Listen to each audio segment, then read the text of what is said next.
Hi, the new with keyword was added in ECMAScript 2023, and the main idea of it is to allow you to modify an element in array based on its index.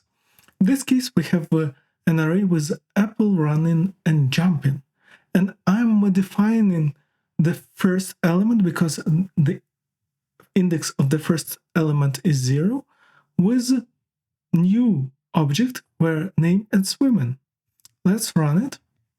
So we got a new array with swimming, running, and jumping, but the original array stays the same with apple jumping and running. But be really careful because we'll create a shallow copy of an array.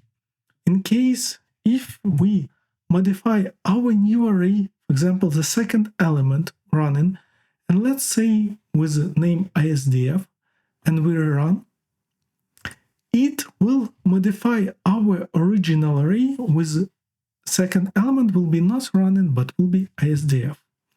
The reason is simple because JavaScript objects pass by reference.